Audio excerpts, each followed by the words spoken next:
Just Saying Nation, are you ready? The Nerd Jockeys podcast starts now!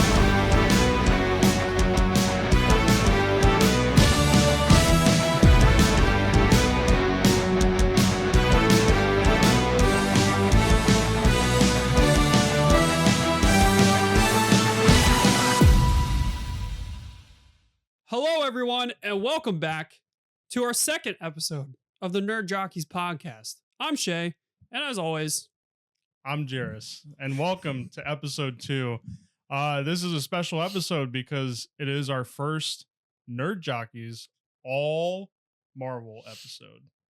And the camera's mirrored, so it's not this way, it's this way. Marvel episode. with some Star Wars sprinkled in. Yeah, so we got an action-packed episode for you. We're going to be going over a little bit of sports news, just a couple things that we found noteworthy for the week. And then we're going to go right into the Marvel stuff and Star Wars, because Disney hosted D23 last week, and they had a bunch of announcements. And people are saying it might have been one of the best conventions for Disney that they've ever seen in terms of the announcements and what's on the way. Yeah, we got stuff from D23, stuff from Comic-Con that's noteworthy that we'll be discussing. Plus, Doomsday. It's coming up. Yeah, I'm nervous. All right, so let's get into it. First up on the sports news portion, the St. Louis Cardinals called up rookie Joshua Baez, and he made MLB history by homering 3 times in his MLB debut, each appearance at the plate. Best debut in sports history? Yeah, I would say it's got to be up there for sure. To hit 3 homers, that's obviously never been done before. So huge congratulations to him. I mean, wow, guys dream of just getting contact with the ball in their very first game. So to hit 3 homers is actually insane. In his first 3 plate appearances. Yeah, actually insane. Crazy. The only other games that I can think of that compare is Austin Matthews' debut in the NHL when he scored 4 goals in his first NHL game, or Randy Moss, I know, had a insane first game in the NFL as well for the Minnesota Vikings. Those are the few that come to mind, but hitting a baseball, if you don't know, is one of the hardest things to do in all of sports. Yeah. So to do it 3 times and hit a home run in your professional debut for baseball is nearly impossible. Yeah, it really is. So huge congratulations to Baez there. We'll see if that was just a fluke or if he'll actually be make the team and stay a starter next year for the Cardinals. But nonetheless, huge congratulations. Made MLB history. Literally could not have asked for a better start to your career. Yeah, I would say so. Staying with baseball right now, just a crazy thing that happened a couple days ago. As of this recording, the Milwaukee Brewers shut out the Seattle Mariners 22-0. It's tied the record for the largest shutout victory in history, obviously. And I mean, 22-0 in football is hard to do. It's hard to shut out an opponent. In baseball, that's like impossible. Yeah. You see a football score in an MLB game, you know something has gone horribly wrong. Yeah. Especially a shutout. Yeah. Just crazy. And at one point, one of the Mariners outfielders even forgot how many outs there were. Yeah. And threw the ball in the stands, which led to another run. Yeah. So that's a game that the Mariners are just going to be like, you know what? Scrap that footage. We're just going to forget about that. Yeah, that's the beauty of baseball, because you have games basically every day. The example that comes to mind is from a couple years ago. The Cubs won like 17 or lost like 17-2 against an opponent a couple years ago. And then the very next day they shut them out 1-0. So that's the beauty of baseball. You have to once you complete a game, you have to forget about it right away and move on to the next. Moving on, very, very weird situation here, and I did not think that anything like this was going to happen. And it's just turned into a meme factory. Yeah, complete and utter crapshoot. Jaden Daniels, former LSU quarterback and current Washington Commanders quarterback in the NFL, said, you know what? I couldn't bring LSU home a championship, but I won the Heisman. I got drafted, I think, second overall. Well, screw you, LSU. Here's a cease and desist letter for my NIL, and you're no longer allowed to use my name, image, and likeness. And how dare you let the new starting quarterback wear my number 5? And I'm very disrespected. And I even want the replica of my Heisman back. Like, what? Yeah, bro just like went crazy. Those injuries last year must have really did something, because this, I've never heard anything like this before. Yeah, something definitely happened. And like the fact that Joe Burrow didn't do this, who like to give Daniels credit, him and Burrow had a similar career, like stats wise, while at LSU, but Burrow brought home a national championship. So the fact that Burrow brought home a championship and did not do anything like this just makes it even worse for Jaden Daniels. Crazy. And like Shay said, the memes are insane.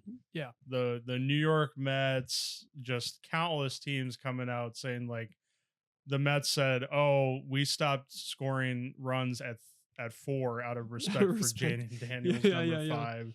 And actually, we here at Nerd Jockeys Podcast are also going to honor Jaden Daniels, and we are going to skip episode 5. That's right. Out of respect. Out of respect. You'll just go 4 to 6. We don't want any cease and desist letter. It's like, it's just insane to me. You know, maybe like you could attribute it to maybe a college player is trying to take more power for his name, image, and likeness, and taking more power away from the colleges. Like, this whole situation is just insane to me. Like, why does it matter? It shouldn't matter. That's the whole point. So yeah, just a crazy situation developing here. So we just wanted to shed some light because we thought it was hilarious, and the memes are just the icing on the cake. Yeah, they really are. Shifting back to baseball, actually, for some sad news. Former Major League Baseball pitcher Tommy John, the first athlete to get successful ulnar collateral ligament reconstruction surgery of his elbow and have the surgery named after him, Tommy John surgery, unfortunately passed away at 83. I know he never won a championship or anything, but I know he was a multi-time All-Star and stuff like that. So, but to have a surgery named after you, I mean, pretty cool. So yeah, had a nice long career too. Played for the Dodgers as well, most notably. And yeah, our thoughts with his family, friends, and the organizations that he played for.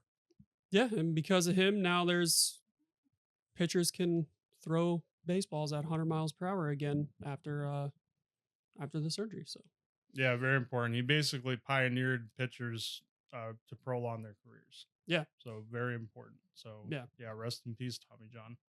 All right, moving on finally to Marvel, DC, and Star Wars segment, because like we said, Disney had their D23 convention. So before we do that, actually, I'm going to give you a few of my thoughts on Spider-Man Brand New Day. I watched the movie. Shay did not. And out of respect for everybody else listening that has not watched the movie, I'm not going to give any spoilers. Yeah. So the only things that I'm going to say is I thought, in my opinion, that it was the best Spider-Man movie out of the 4 that Tom Holland's done. I thought it was Tom Holland's best performance as Peter Parker and Spider-Man. Gave the character very deep emotional depth. Yeah. And it was just fantastic. It does set up a lot of stuff for Doomsday, but it does a very good job of being grounded. Which is what we wanted. And I thought the balance was really good. The character development, everything. Like I thought the combat was great. Just a fantastic movie. Yeah. In my opinion, the best Tom Holland Spider-Man movie. So yeah, if you haven't watched it, for sure go watch it. Obviously Shay's waiting for it to come out on stream so he can watch it. But yeah, it was a really good movie for sure. I give it like a 9.4 out of 10. Very, very good. Good. Before I didn't add this to our notes, so that's my fault. Before the only thing DC related is the Lantern series just came out on HBO Max. That's right. Yep. I watched the first episode earlier today, actually. Really good. Better than the movie, right? No, the movie's golden. No, I'm just kidding. Yeah, way better than the movie. It is actually the movie never happened because Deadpool went back in time. Retconned it. You're right. And killed Ryan Reynolds. So what movie? Just forget what I said. I don't know what I'm talking about. But no, it's at least the first episode very good. It is like TV MA. They are cursing, dropping F-bombs, and it's like, okay, this is a more mature kind of style coming from DC, so I like it. And it received a 9.5 for the first episode or something from like IGN or Rotten Tomatoes or something. So really, really good first episode. Right. So now does the series have anything to do with James Gunn, or is that completely different? No, it ties into the whole DCU that he's building. So okay. Yeah, awesome. Very important and very good first episode. So hopefully we can get on that and discuss a little bit.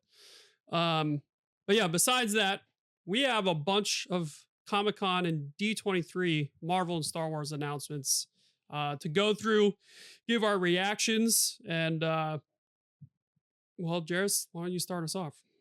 Yeah, we got a lot to go through. Starting off, one of my personal favorites, because he's my second favorite Marvel hero behind Iron Man. Ghost Rider is on his way to the MCU, and he is being played by Ryan Gosling, which I think is just a home run casting. Is really, I think, is going to bring more people, either returning or new fans, because Ryan Gosling is very popular and very recognizable. So I think Kevin Feige and Marvel knocked that out of the park, and I'm so excited to see Ghost Rider finally make his debut. Yeah, Ryan Gosling is an A-tier actor, or an A-list actor, I should say. So he is wanted by every studio in Hollywood. He just had the massive movie earlier this year, Project Hail Mary. So he's a great choice for Ghost Rider. It's a very different role than what he's played before. So I'm really excited to see what he brings to that, because Ghost Rider, of course, is very not nice. So I'm interested to see how that goes, but I'm very, very excited. I think it's slated for 2028. So still have to wait a little bit, of course, but I'm glad Ghost Rider is going to be entering the MCU finally. Yeah, I did see a funny clip because the actor that played Shang-Chi was also in the Barbie movie. So when Ghost Rider and Shang-Chi meet, they're just going to have a dance off. Yeah. That would be funny. With Star-Lord too, obviously. with Star-Lord. Next, announced at D23, Ryan Gosling as Ghost Rider at Comic-Con. D23, Black Panther 3 was announced, and it is was announced that T'Challa's son will be grown up somewhat and take over the mantle as Black Panther. Yeah, I'm really excited. Black Panther, one of my favorite MCU movies. I love the second one as well.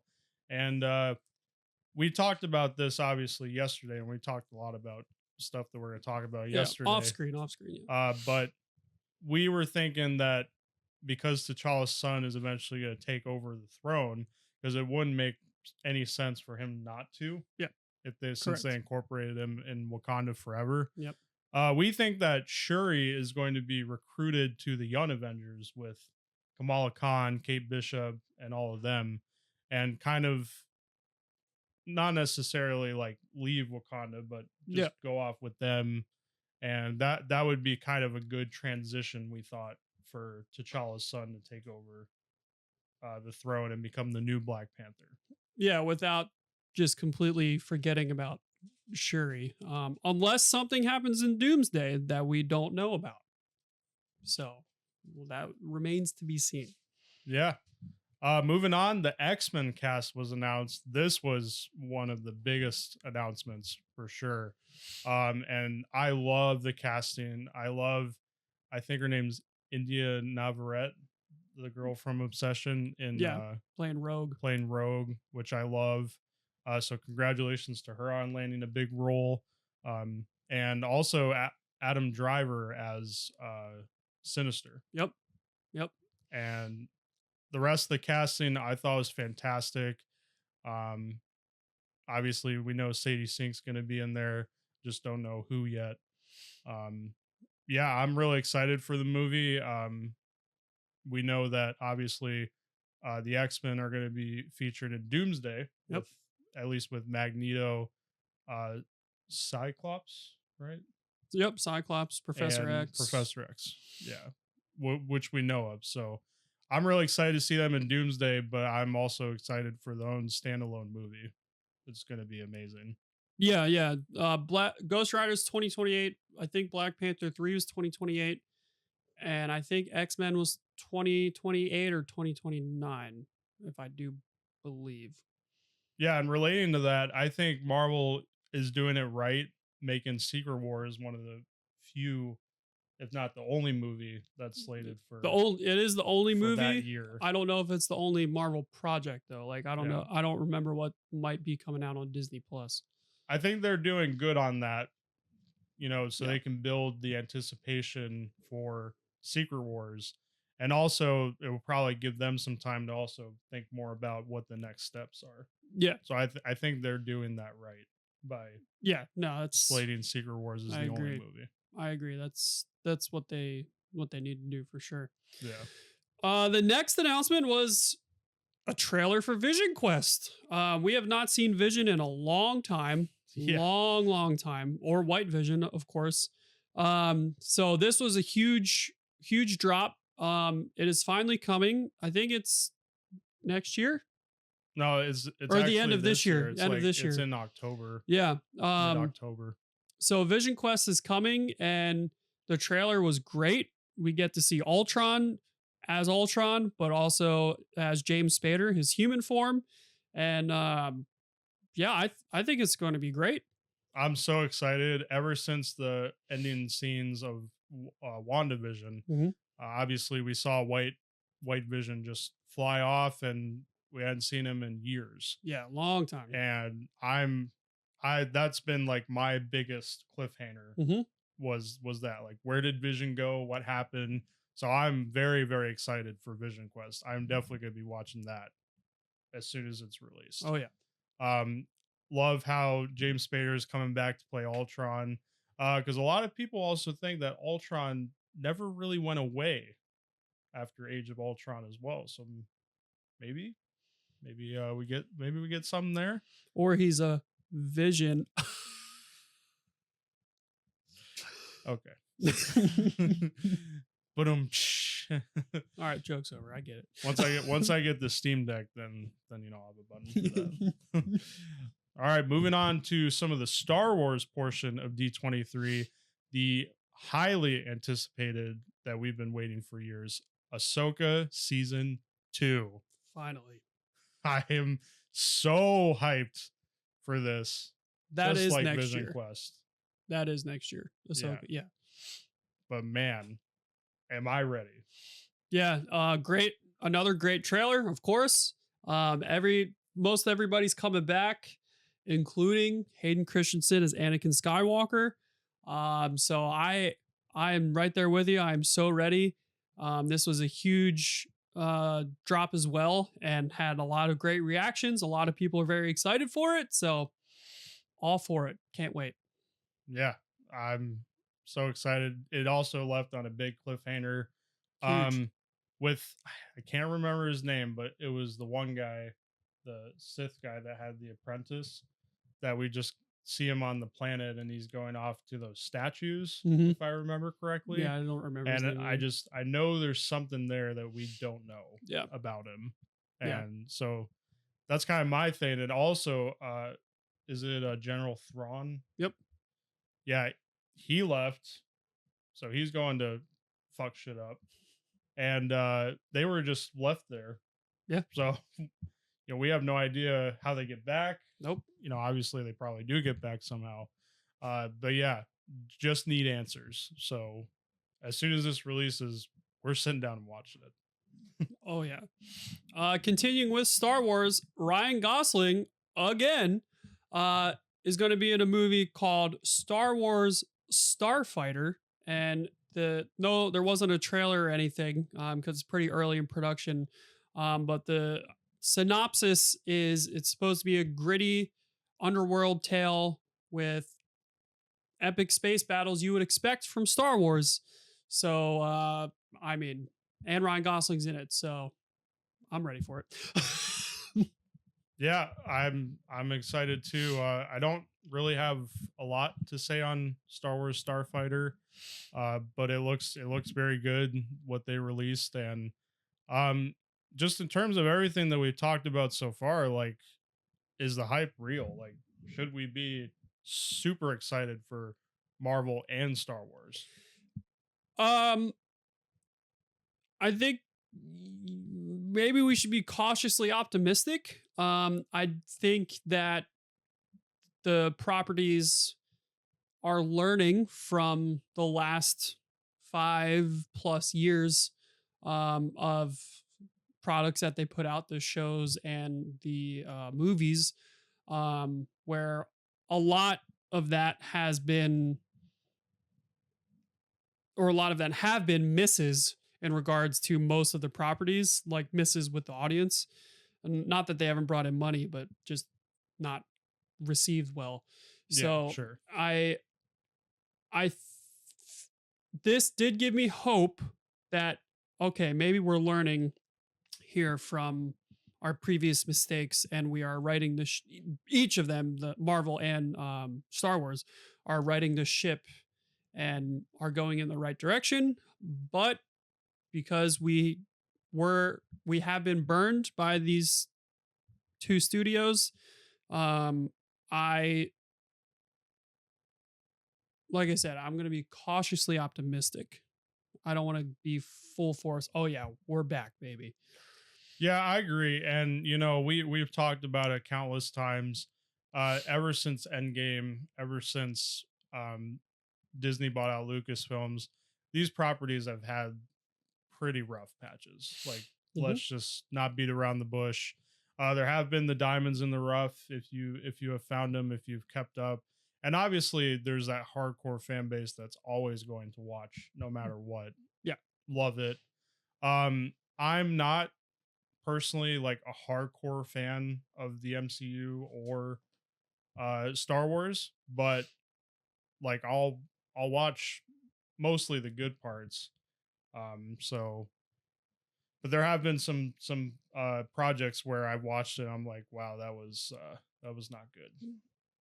Yeah. I In the most recent years. Yeah, I have watched pretty much everything from both properties for the most part. So yeah, it's been a little rough.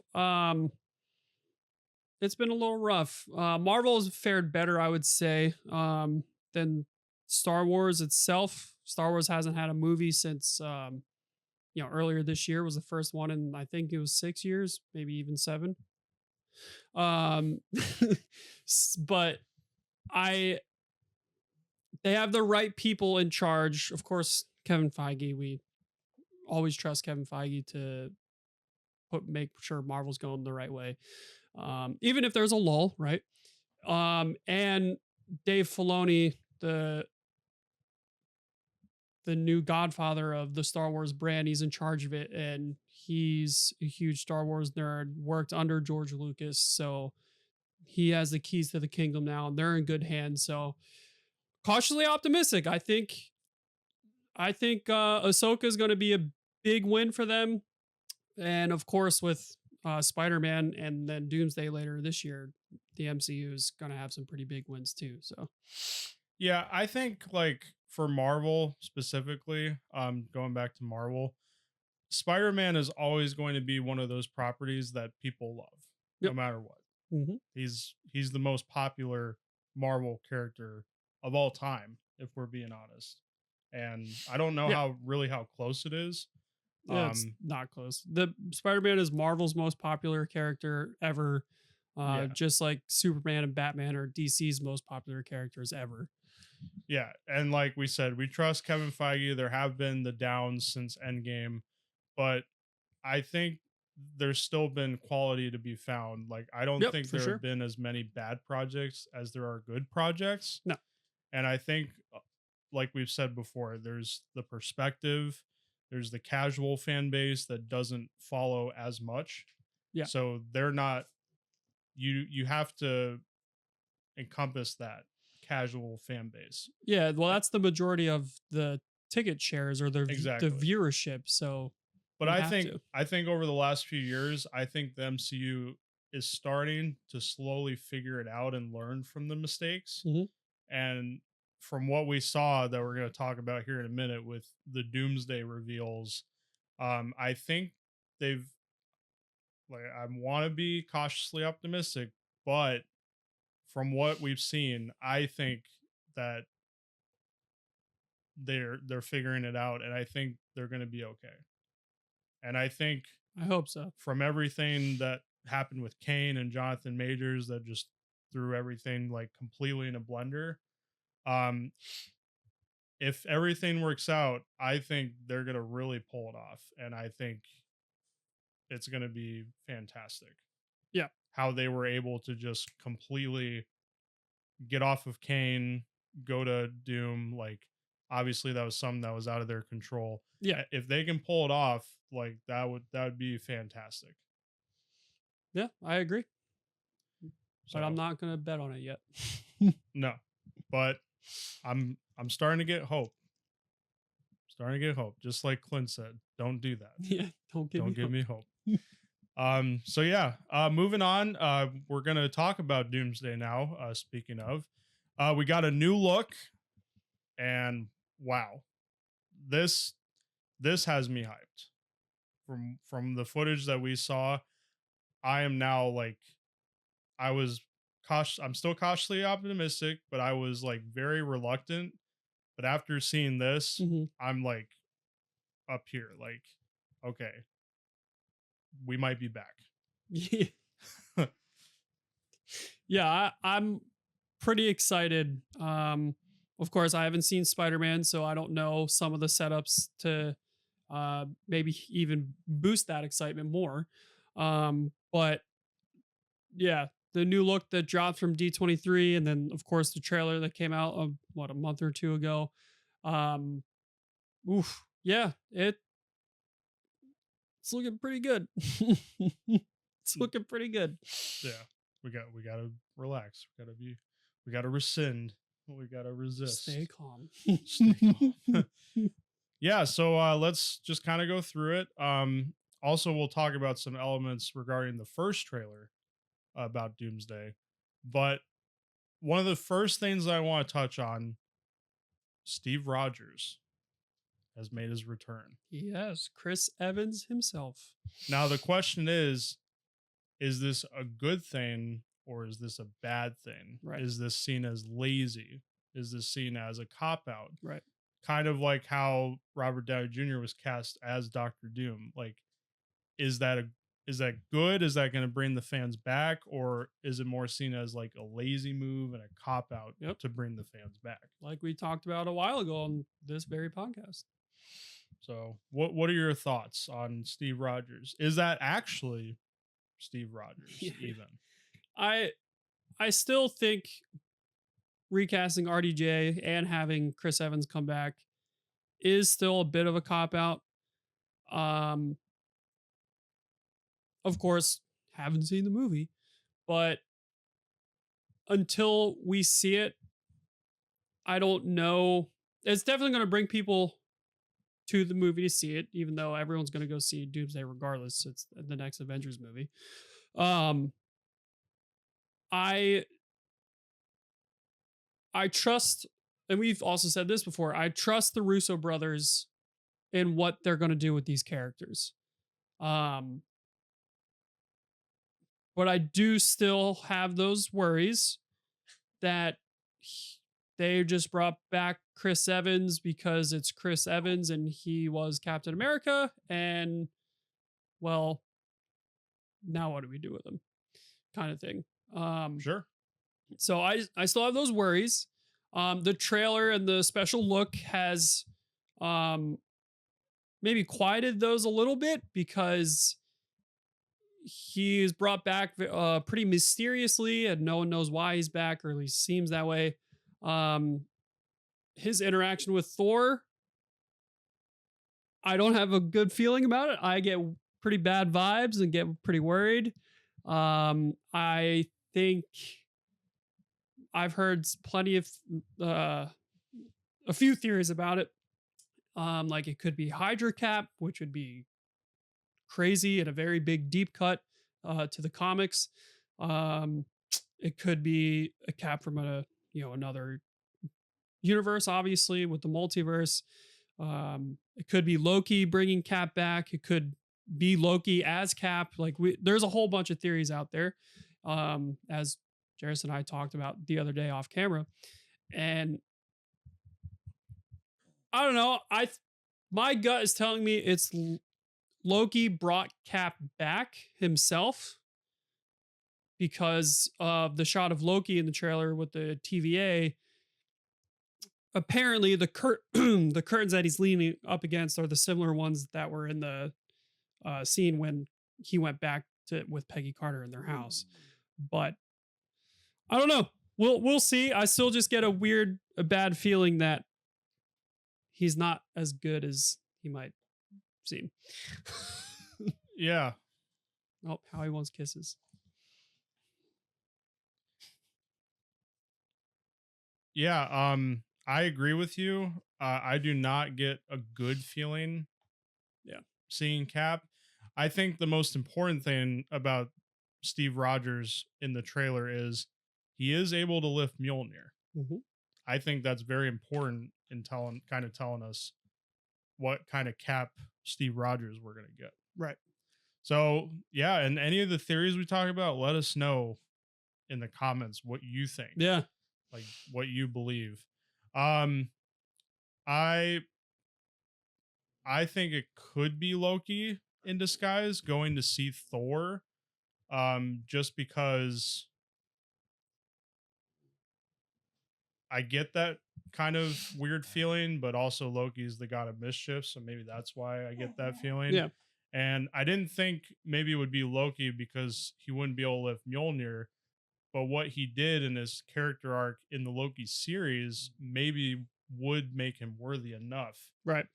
to lift Mjolnir. Right. So that's kind of way I was going. Obviously, I'm going to be completely wrong, but it's very interesting. Another thing that it's very important in Doomsday is we see Doctor Doom for the first time. Yep. And let's first talk about the setting.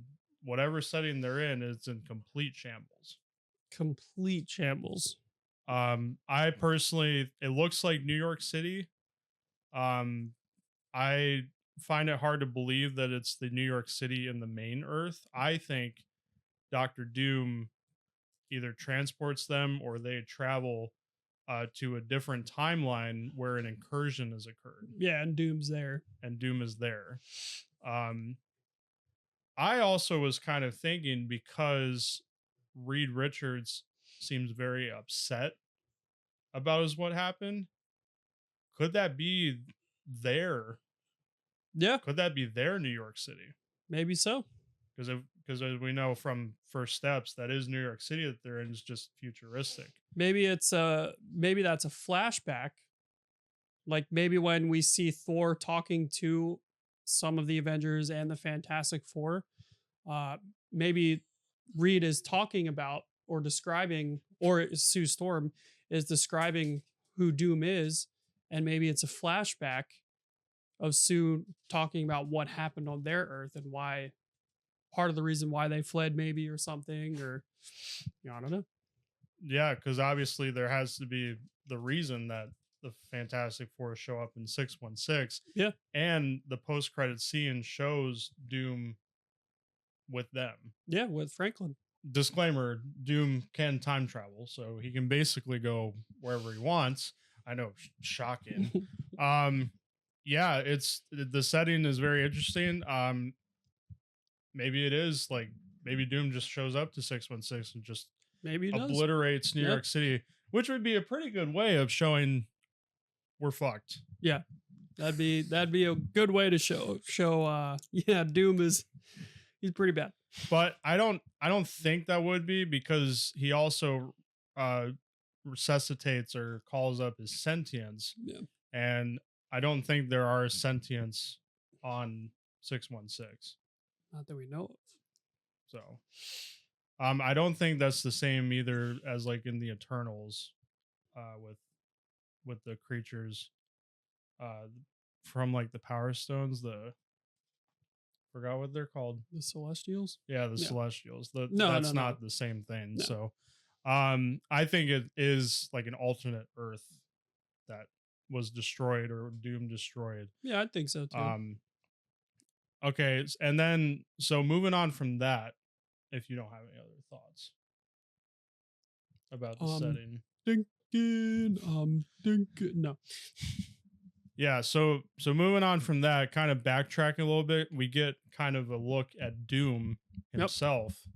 And he's in his office, like maybe he's in his home, like, because he's like president of Latvia Yes. in the comics, so maybe that's his like office or something. But we see a mural of a little boy and a girl, a woman.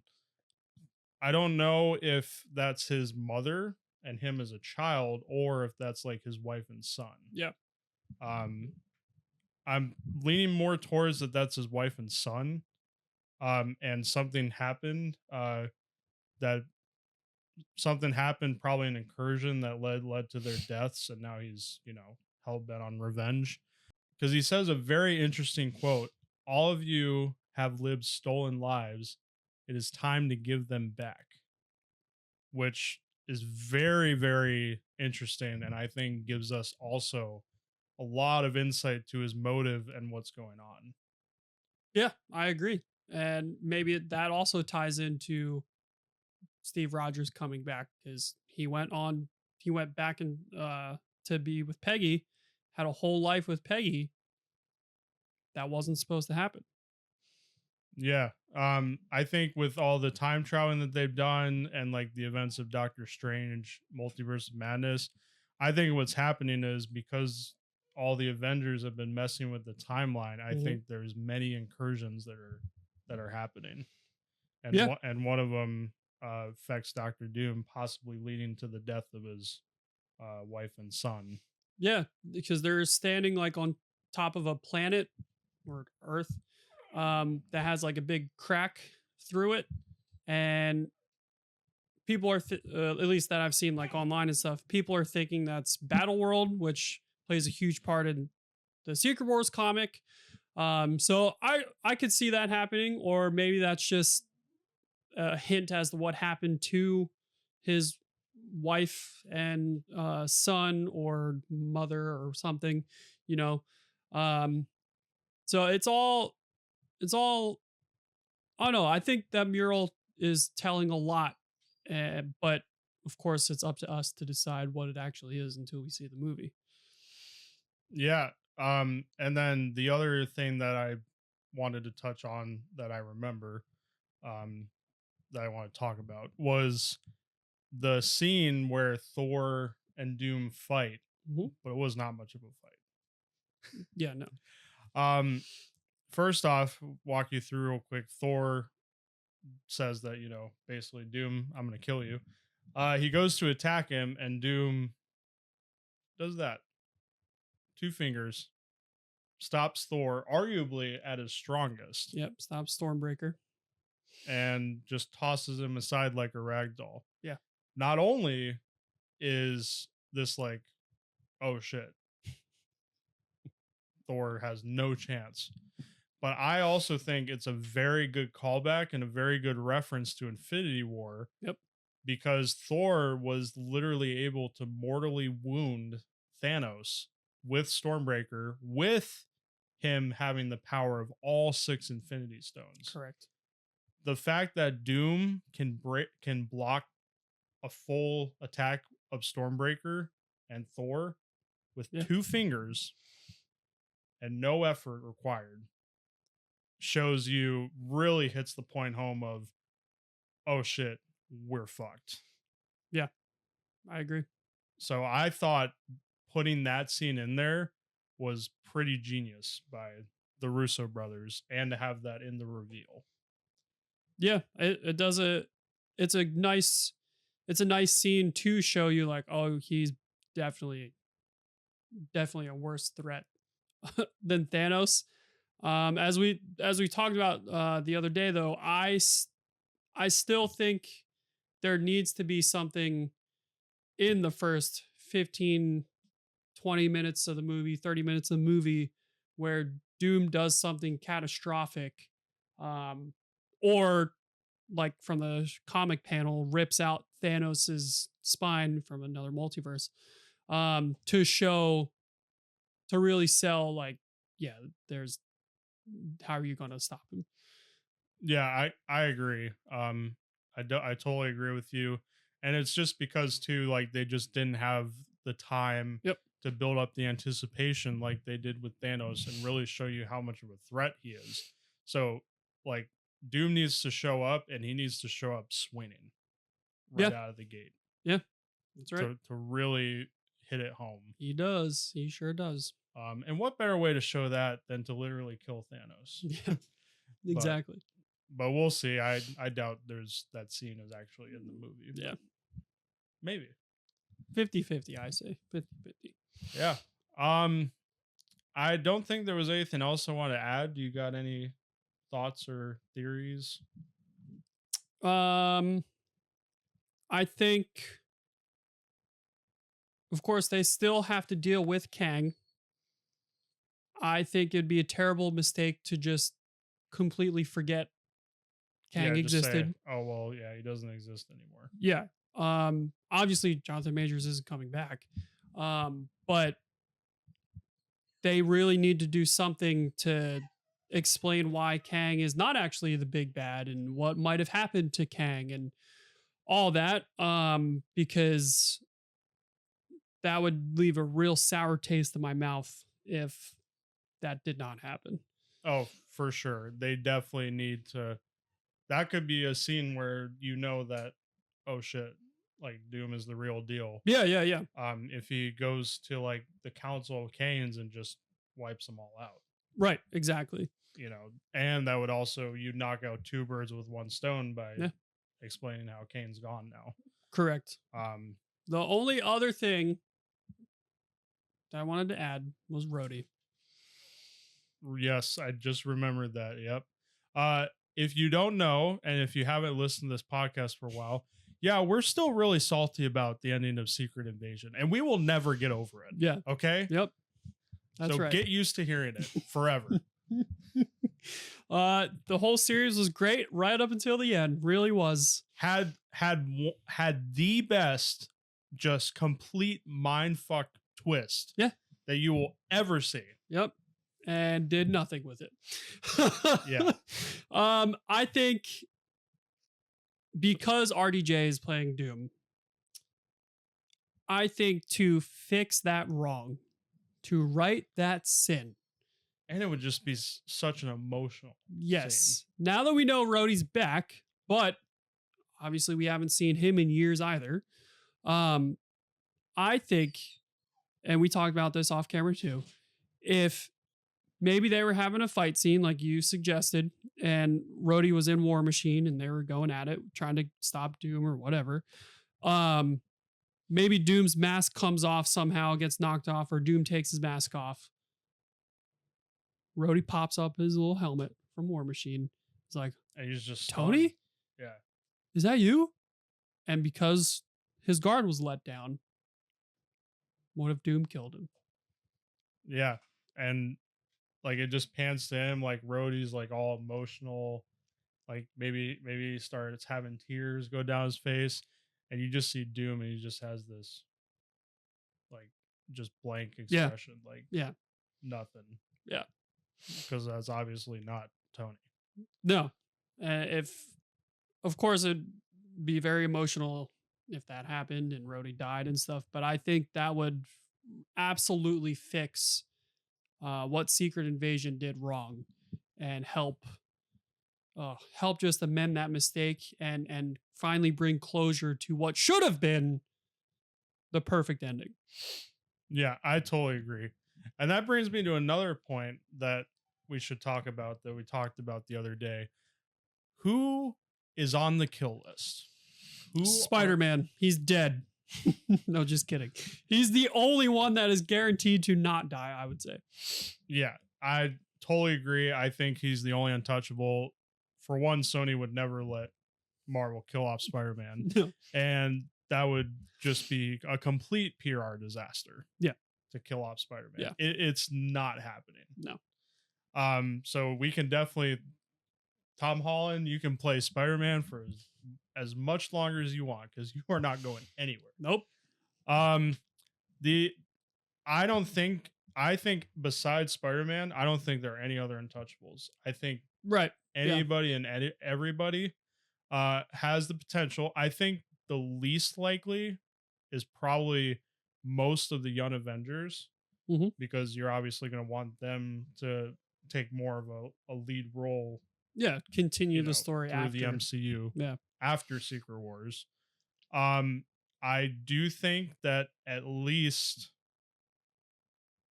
Magneto and Professor X could both be killed off. I think the majority of the OG X-Men will probably be killed off. For one, because they're old. Yeah, and there's just a new X-Men coming. Yeah. So I think they're probably one of the most likely to be killed off. Thor, Bucky, the characters that have been around for the longest, I think are also more likely to be killed off. Yep. I don't see though them killing Doctor Strange. I think they're going to want him to kind of carry the MCU and take kind of a lead role. Yeah, well, we said the other day that we don't think Strange will really be in the movie at all, or a very tiny bit, and he'll actually show up in Secret Wars. Yeah, I don't think Doctor Strange will be killed off. I don't think Captain Marvel will be killed off. Although if Doom killed Captain Marvel, that would also be another like, oh fuck. Yeah, because she went toe to toe with Thanos. So yeah, but I don't think that's gonna happen. As long as Brie Larson wants to play Captain Marvel, obviously.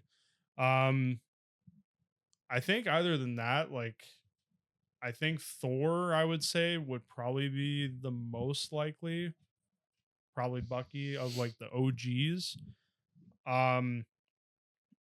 Obviously, the Fantastic Four, I don't see any of them dying.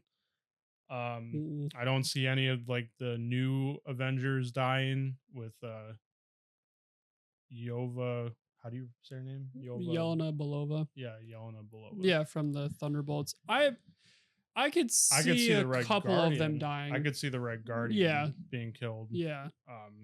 For sure. Other than that, like, I definitely think in total there's going to be at least 2 or 3 major character deaths along with quite a few other ones. Yeah. I think to sell that Doom is so terrible and that Doomsday is going to feel like an Empire Strikes Back movie where, well, that's it. Like, how are the heroes going to come back from this? Like Infinity War did. I think it has to go even bigger somehow, even though I don't know how you can go bigger than killing half of all life in the universe. But regardless, I think there has to be a lot of deaths to show that, yeah, this is not good. I will say though, I think a big difference between Infinity War and Endgame, from Doomsday and Secret Wars. Infinity War, when I saw it, like I was devastated. All the Yeah, for characters sure. got snapped away. But you also pretty much knew that there was going to be some sort of resolution with Hmm. them coming back. Hmm. I think for Doomsday, like people are going to be killed. There's not going to be a resolution. Yeah. Like they're gone. Because what happens, why Battle World is so important for Secret Wars is Battle World is created by Doom in the comics by collapsing every single timeline except the main timeline. And then Yeah. there are no more branching timelines, the multiverse is gone. It's just Yeah. the main timeline. And I think that could also be one of Doom's motivations, is to being like, he thinks that he needs to be the savior, Right. like the multiversal savior. If Yeah. all of these incursions are going on, then he's like, because Victor has a big ego. That's his Mhm. fatal flaw. Yep. So he thinks that he's the only one that can make things right and that he knows what's best. Yeah. And if that were to happen in this movie, to set up Secret Wars, and the whole multiverse collapsed, that would be a lot of deaths. Yeah, and there wouldn't be no fixing that. No, there would not. So, which leads into Loki. What the hell happens to Loki if that happens? That means Loki would die. I was gonna say too, I think Loki is also Yeah. a big candidate to die in either Doomsday or Secret Wars, which would be probably for me the most devastating, because in the TV series he had the best character arc. Oh, in my yeah, opinion, for out of sure. any MCU Yeah. character. Yeah. And I say that as an Iron Man fan. Yeah. So, and obviously Captain America had a great ending and character arc as well. Yeah. But yeah, Loki, I would be so sad if Loki passed away. Yeah. And also a scene that I think we need to see before he passes away, if he does, is Thor seeing his brother again. Yep. And again, it just be very emotional, like Loki, like I thought you were dead. I watched you die in Infinity War. You know, obviously he doesn't say that because it's not like the movie. The movie is relevant. You know, it actually happened for him. Yeah. But that would be another like emotional scene that I'm really, really hoping that is in that movie. Yeah, no, I totally agree. I just thinking of all the multiverse collapsing and getting Battle World. If Marvel and the MCU wants to stay somewhat true to the comics and let that happen, that means Loki would have to die because he's the one holding the multiverse together. Everything together. Yeah. Which that would be, oh my god, that would be insane. And then one last thing for me to end on like a funny note for me, I guess. Deadpool has to fit into this somewhere too. Yeah, we just need like just some devastating scene, and then Deadpool just like shows up out of nowhere in the TVA portal, is like, "Hey, fuck faces, what did I miss?" I think Deadpool has to be in the movie, right? I think. Oh, for sure. But we also were talking, not to interrupt you or anything. Damn it. But we also think that just like Infinity War, there's obviously going to be some splits because there's so many characters. Yeah, for sure. But we also even think, to go further, we're not even going to see some of these characters or a good amount of these characters until Secret Wars. Correct. Yeah. Because there's just so much that they need to squeeze in. Yeah. And so like we're assuming most, if not all, of the old X-Men characters are going to get killed off. So that would include Deadpool, which would be awful. Yeah, I don't and it would be bad, but I don't know, like I can't see them killing Deadpool. I don't know, but I just wanted to say,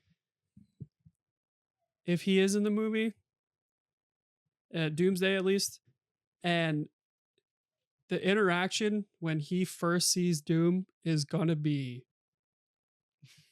amazing.